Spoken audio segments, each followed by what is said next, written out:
All right, you're listening to the Religion Unplugged podcast. I'm Matthew Peterson. Today I'll be speaking with William Schultz, professor of religion at the University of Chicago, about his new book, Jesus Springs, which covers the rise of evangelicalism in Colorado Springs. Will, thanks so much for being on the show today. It is my pleasure, Matthew. Thanks for making this possible. Absolutely. Yeah, so I think there are times where there's a book where I want to start out with a definition of terms, and this book is all about evangelicals and evangelicalism, and the question of how we define that is a pretty controversial Right. thing, and you touch it that a little bit. Can you talk to me about what is an evangelical and how it's been used, how it's changed over the time?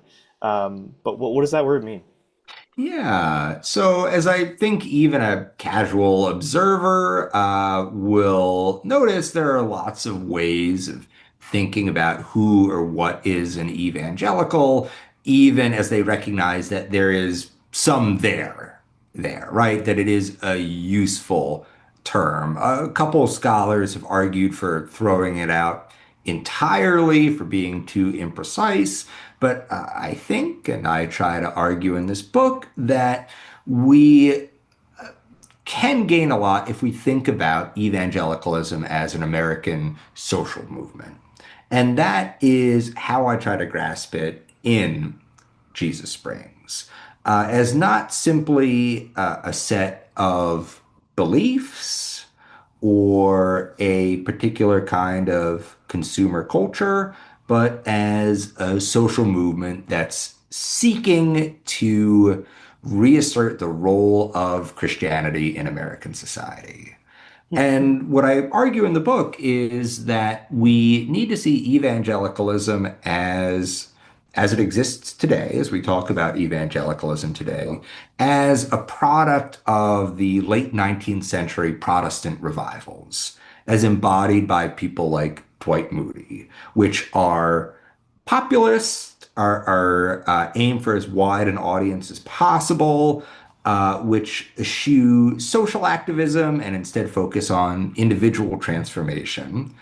And evangelicalism, as we know it now, is that revivalist tradition transformed by the political and economic changes that accompanied World War II and the start of the Cold War.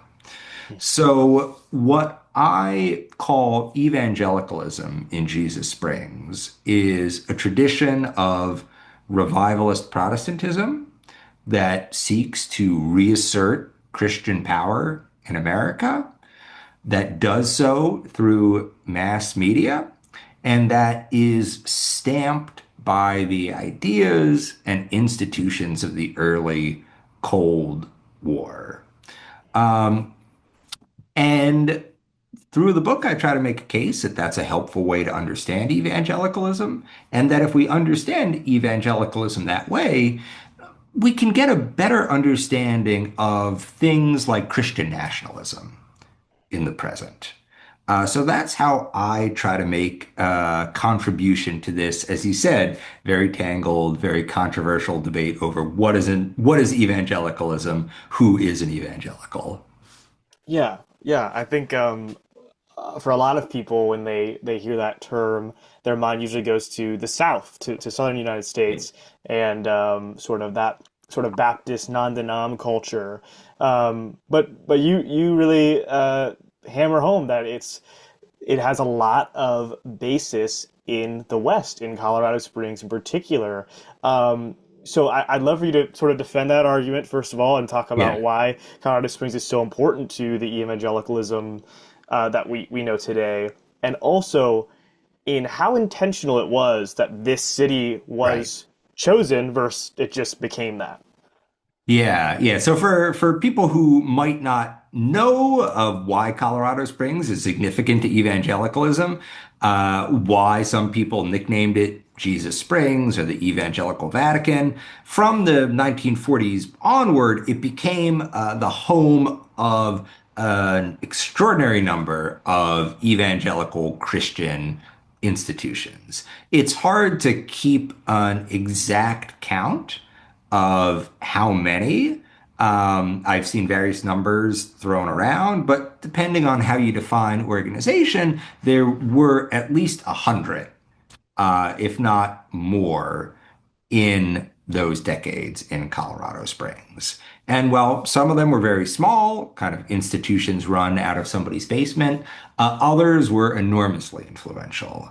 Like James Dobson's Focus on the Family, which was an evangelical media empire dedicated to providing family advice that moved to Colorado Springs in the 1990s. And it is noteworthy, very few of these organizations originated in Colorado Springs. Some of them came from the South, but many more of them came from the kind of older heartlands of American fundamentalism, which was not so much the South as it was the urban North and Southern California. So a lot of the organizations that came to Colorado Springs relocated from suburban Chicago or from the New York City area, or later on from Los Angeles, Orange County, Southern California. At first, what drew them to Colorado Springs was, well, there was an intermingling of economic and cultural factors right from the very start. One of the things I try to show in the book is that these evangelical organizations, these publishing houses, radio stations, denominational headquarters, they are businesses. They are economic institutions. They are other things as well, but they also care and are deeply concerned about their financial standing. And what Colorado Springs offers them is cheap property and beautiful property. I don't know if you've ever been to Colorado Springs, but it is a really dramatic setting out there at the foot of Pikes Peak.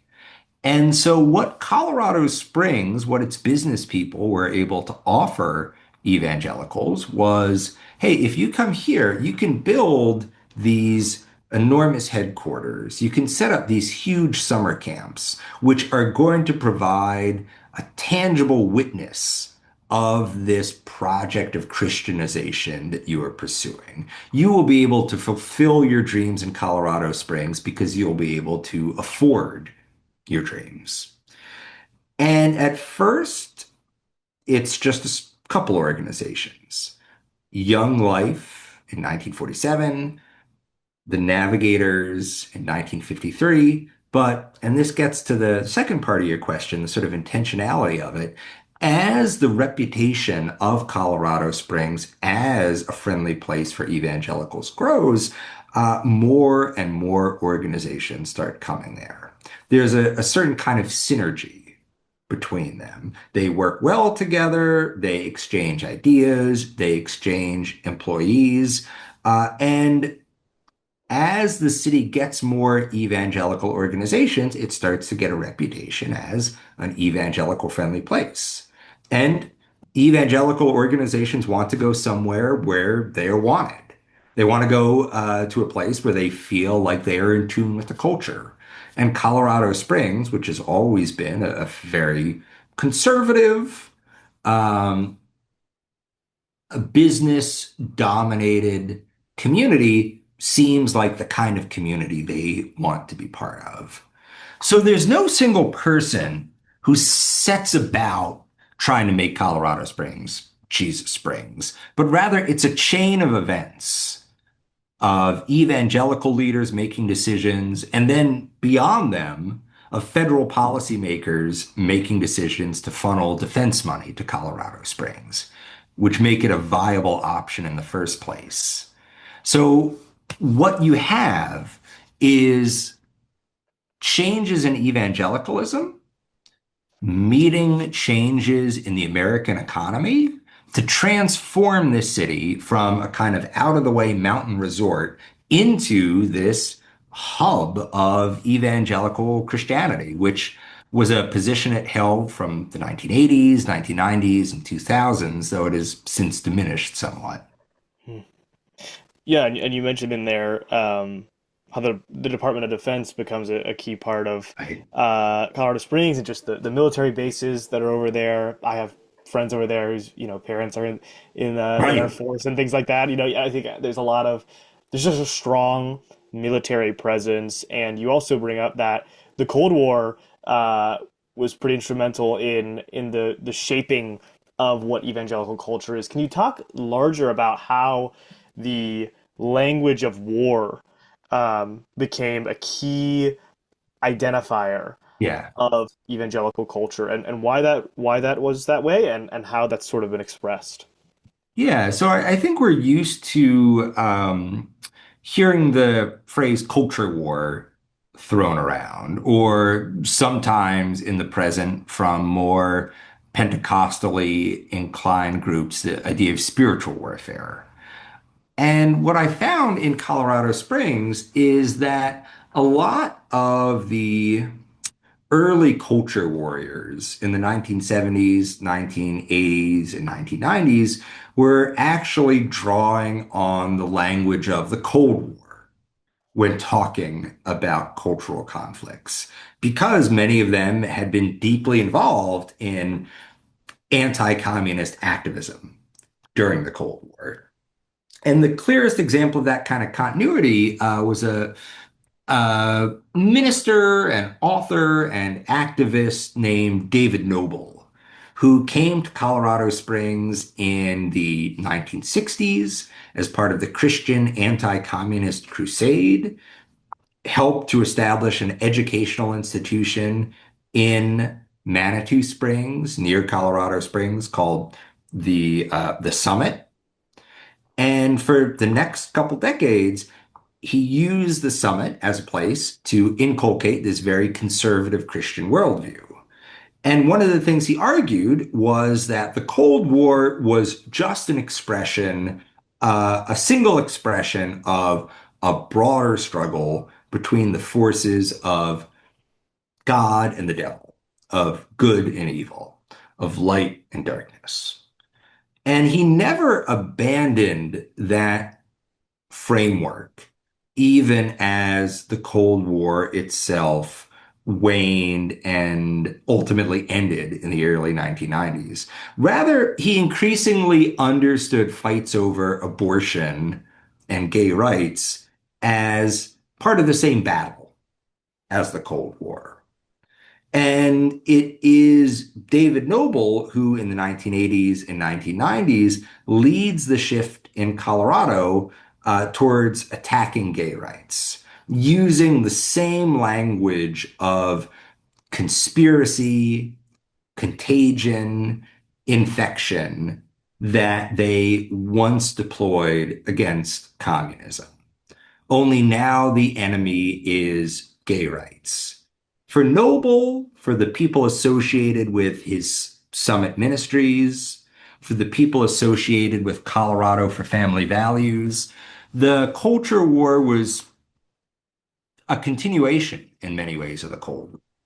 It was the idea that American greatness was being undermined from within by this subversive danger, and that America's status as a Christian nation was being undermined by this subversion, and that it was incumbent on Christian patriots to fight back, whether that's against communism or against the gay rights movement or against some broader liberalism.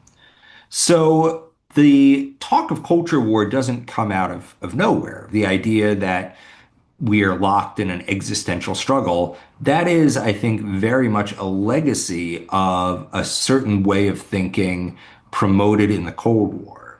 And not only promoted by evangelicals, it was promoted across the political spectrum. Evangelicals simply held onto that framework longer, held on to it even after the Cold War came to an end. Hmm. Yeah, and I'm also curious about, the very, evangelism is in their name, but evangelism is not new. That's a core part of what Christian tradition has always been uh, about. But their methods, you were interested in the book Mhm. about in their methods and in their their attitude. They use the word winsome. Yeah. Evangelism should be winsome, and they would go to schools and they would focus on evangelizing to the popular It kids, was, or some, yeah. in the idea that you reach the rest by reaching the people who are influential. How new is that? How, I mean, in what ways is that them building on something that already existed, and in what ways was it a totally new idea that evangelism ought to be winsome and ought to be, kind of top down? Yeah. Yeah. You never want to make claims of total novelty, right? There's always a legacy there. And so groups like Young Life and the Navigators, as you said, they very explicitly said we are going to go after the popular students because it's by winning them that we win over the masses. And their critics at the time said, "Oh, this is so opposed to the message that Jesus preached about reaching the poor and the weak and the lost. You know, Jesus didn't say go after the prom queens and the quarterbacks.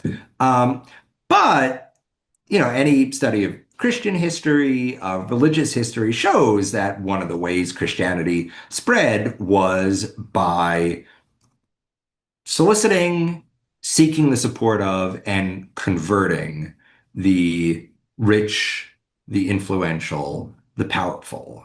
That's just how religions spread. Even religions that have a lot of support among the poor, the oppressed, they still nonetheless place a great value on reaching the most influential people.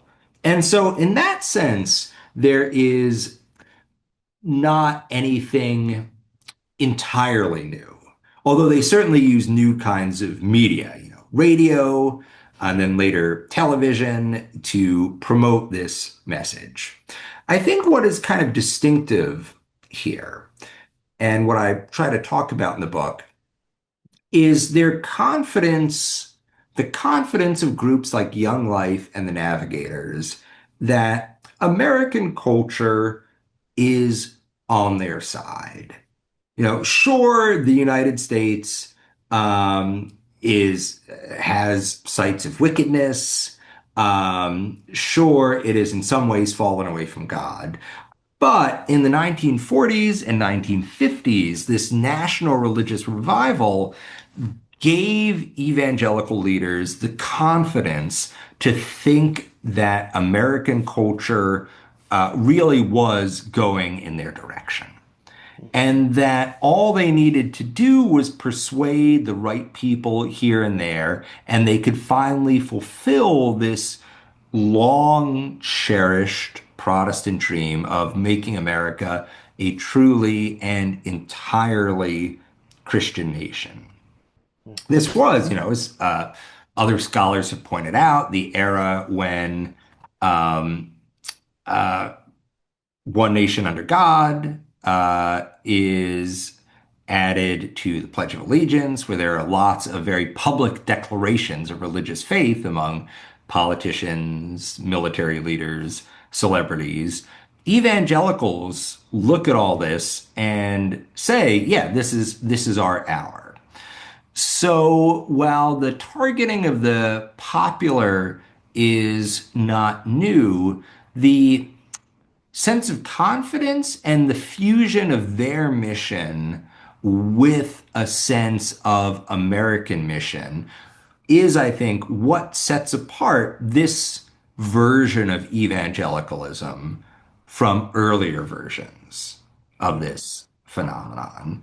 And Colorado Springs is kind of the epicenter of that new vision. Yeah, yeah, I think that makes a ton of sense, and that leads well into sort of the question I wanted to close with, Yeah. which is, as we look at today's state of evangelicalism, and particularly the way it's fused with sort of the MAGA movement and how much Mhm. evangelicals have been a key part of it, how much is that a natural outpouring of what evangelicals have been trying to do for the last 100 years, and how much is it a departure? In what ways is it a fulfillment of many of their dreams and desires and aspirations, and in what ways is it maybe doing something different, if it is at all? I see it, and it's obviously a very complicated phenomenon. A lot of very smart people have written about it, have tried to struggle with it. The way I see it is a result of frustration and thwarted ambitions. So this era in the 1940s, the 1950s, the early Cold War, as I said, there's this confidence that American culture is on their side. And by the 80s, the 90s, the 2000s, when talk of Cold War begins to give way to culture war, they no longer have that sense of confidence. There is a growing sense of alienation. There's still a strong desire to Christianize the United States as they see it, but they now think it's not simply a question of persuasion. It's not simply of the proper use of things like radio and television. You have to use politics and you have to rely on power and authority. And that, I think, is what Trump offers many white evangelicals, among others. This sense of reasserting Christian authority in the United States and making other people recognize the importance of Christianity. Trump himself, as lots of people have pointed out, is at best an indifferent Christian, seems totally oblivious to anything related to, say, theology or the history of Christianity, what the practice means. But he does say over and over again that Christianity is central to America. He thinks it should be celebrated. He thinks it should be put at the center of American life. And evangelical Christians hungered to hear that said so explicitly. Certainly, Trump was not the first politician to use this kind of moralistic language, but he said it so bluntly that for many evangelicals, it was a sense of, yes, this is what we've been waiting for. You know, we've tried working through the culture, we've tried persuading people, that hasn't worked. We now have to turn more fully to this kind of authoritarian politics that Trump represents. And I don't want to overstate it. I don't want to say every white evangelical is an authoritarian, that everyone votes for Trump. There are certainly large minority dissenting movements, and that's even before you get into non-white evangelicals. But the sort of social movement represented by the groups that gathered in Colorado Springs has undergone a transformation. As American culture has become more secular, they have become more assertive because they think it's all the more that one has to be militant in order to recapture that culture. And so the language of culture war, which was, starting out in the 80s and 90s, is now everywhere. That is their way, for many of them, of understanding American politics, that politics is war. Um, and what that means for the future, it's hard to say, but I don't see white evangelicals abandoning Trump or abandoning what he stands for anytime soon. Hmm. Well, I think that's what we have time for today. So, everybody, that is William J. Schultz. His book is Jesus Springs. You can find that in the show notes below. Well, thanks again so much for making time for me today. Really enjoyed everything I learned from the book and talking to you. Super interesting to get a little more about the history. It's my pleasure. Thank you for a great conversation. Absolutely.